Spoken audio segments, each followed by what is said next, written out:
G'day guys, welcome to Rumble's Fish Room. So first off, I just want to say sorry to the members. Their video went up really late last night, which is right now, because I've been out and about picking stuff up, working late, and we got a new fish. So let's do a new fish video.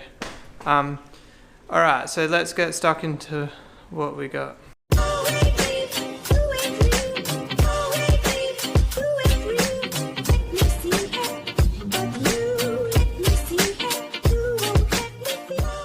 Alright, so the first thing we picked up was a marquee. So I own a marquee, but I snapped one of the poles, and I was going to buy a new pole, but the pole's 20 bucks, and somebody was selling this for 40 bucks without the cover, so I got a full spare frame, which is sick. If anybody needs any frame parts, I'm going to be wrecking the frame.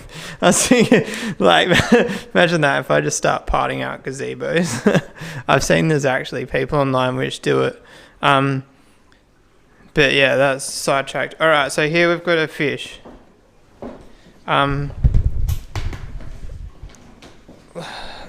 Luckily I keep a bucket spare in the missus' car, and the guy actually messaged me when I was in Mandurah picking that up, and was like, yeah, you can pick the fish up. So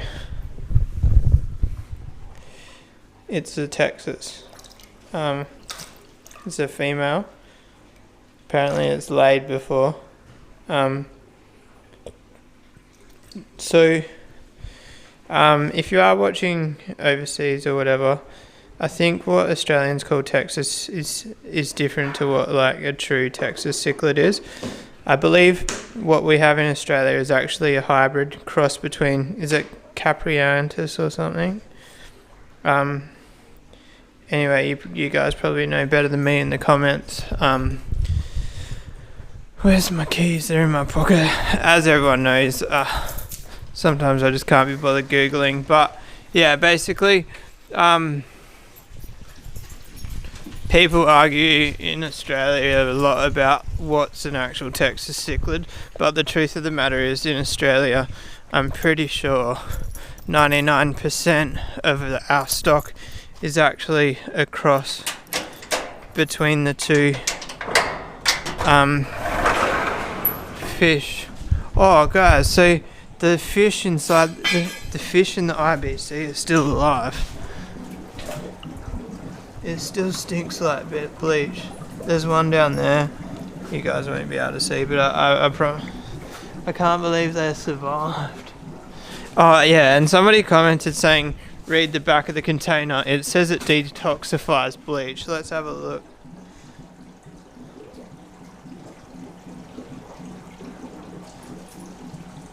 Nothing like a bit of silence on a vlog. I can't. Detoxifies. I can't see anything about bleach. Maybe it's on the label. There's a whole nother label in here. Oh no, that's just different languages by the looks. Right, that's just different languages.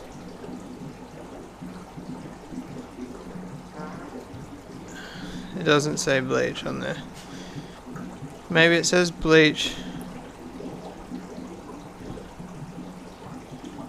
Maybe it says bleach on the prime bottle. Either that or I'm just not reading this properly. No, I am reading it properly. There's no talk of bleach on there. But anyway, it worked. The other thing I was worried about is I thought after 24 hours that the safe would become non-effective, and then the fish would die after 24 hours with no safe, but it didn't happen. They're still alive. Alright, I'll be back. The camera's not being happy with its storage. Not storage. Check this out. So this is what my glasses look like every time I walk in here. So look, it's like fog on fog. The joys. I'd love to get laser eye surgery, but I haven't made enough on Bitcoin yet. Alright guys, so I did a little bit of Googling and refreshed my memory, I did a lot of research into this a couple of years ago, but now back into it. So, look, I've got a fancy light here. So in Australia, these are most likely hybrid, but they're more like a Carpintus.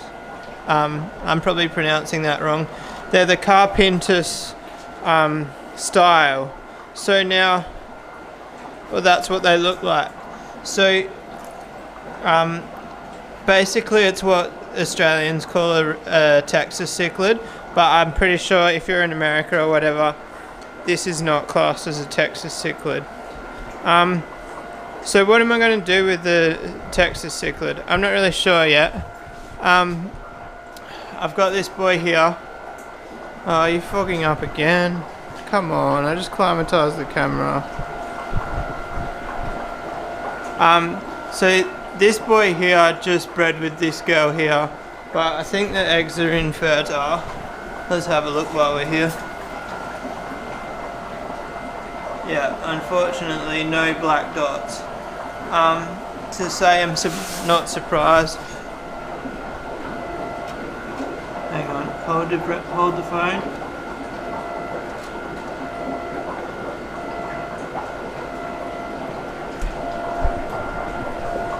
I don't think there's any movement in there.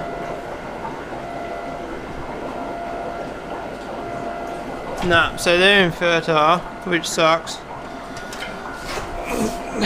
Because that means that boy might be infertile.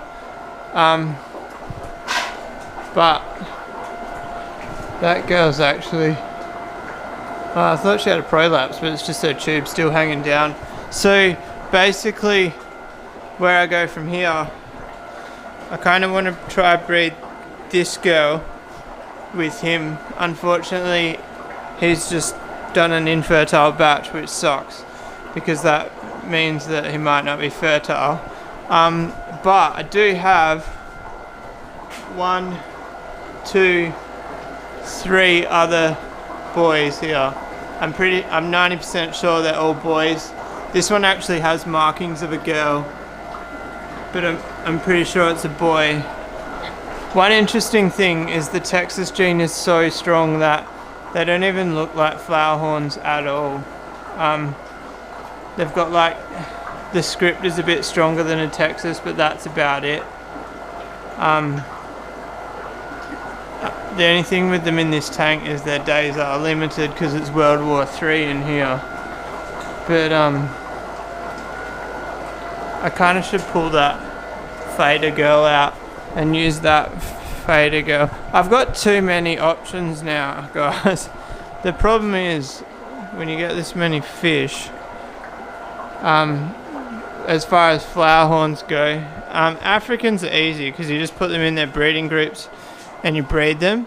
But now, like, I've got so many bloodlines of flower horns and future flower horn lines that it gets confusing on what I want to breed. At the moment, this pair here is my most important. Sorry about the camera, guys. We're just going to have to deal with it for the winter months, and it will clear up once it gets a bit warmer. So that's my main priority at the moment. I want to try and breed those two. Unfortunately, I haven't had them together at all for a few weeks. But they're looking healthy, which is the main concern. She was the one with the worms, which is cool. We healed that. So now, anyway, what my point is, I want to keep her separate and quarantine her, but I don't really have a spot that's completely isolated. At the moment, my safest bet is I'm going to put her down with Richard, because that tank's nice and isolated. If Richard gets sick, I've got medicine. It's a smaller tank too, so to medicate it, I won't use as much medicine. I've actually been ordering Metro from China and seeing if it comes in. Don't tell anyone, but basically I just search Metro on eBay, and when it pops up, I actually just order it and we'll see if it rocks up. But anyway, so this is the new girl.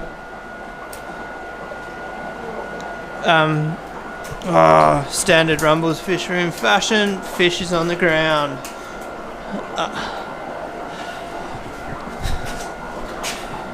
I've actually caught people dropping fish, and when they drop them they say they've done a rumble. We need to get some weight on there. Where's something? Spare piece of... That'll do. So yeah, Richard doesn't knock it over. I gotta figure out the water, guys. I don't know where the hell the water's coming from. I thought it was coming from that tank. That tank's now empty. It must just be the pond. The pond must be leaking even more. But that is why we're moving fish out in the shed. It's because we're gonna fix this pond hopefully sooner rather than later. Also, this tank, I was waiting for it to dry out, but it's not drying. So I probably just have to buy some acetone and wipe it with acetone, and then put silicone where I want to put silicone, because the acetone will dissipate the water. Let me know what you think I should do, guys. We've got a few options here. So I breed the Texas girl with a Texas. I get a Texas male. We do a pure line of Texas. That would be kind of cool. I breed the Texas girl. Try and breed a... I've still got a red Texas male. He's chilling down there. I should really catch him and isolate him, because at the moment he could get eaten at any second. So I've got the red Texas boy, which I don't think he's old enough to breed yet, but that's an option. I could try and chase a pure red Texas line. The problem with my red Texas boy is I don't know what his parents were like. So I don't know whether the genetics of the blood parrot from his most likely mother is any good, and also the chance of his fertility is very low.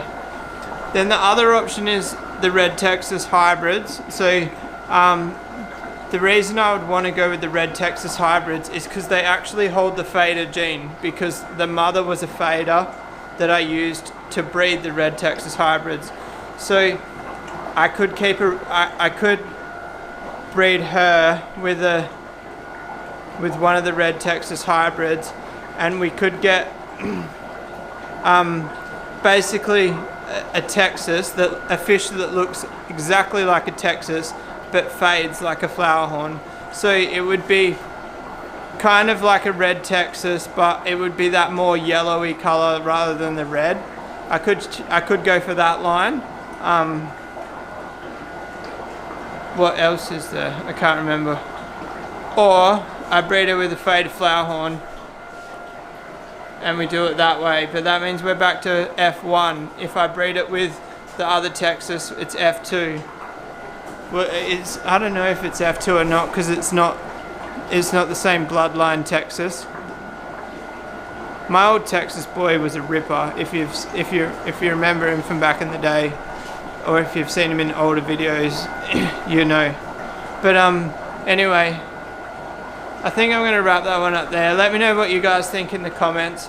I definitely want to hold on to this girl for a while, because I at least want to try the red Texas male's fertility down the track. I know the chances are low, but reach for the stars. If you don't quite reach, at least you tried. If you like this video, guys, give it a thumbs up. If you want to subscribe for more, hit that little red button. I'll see you guys tomorrow. Peace out.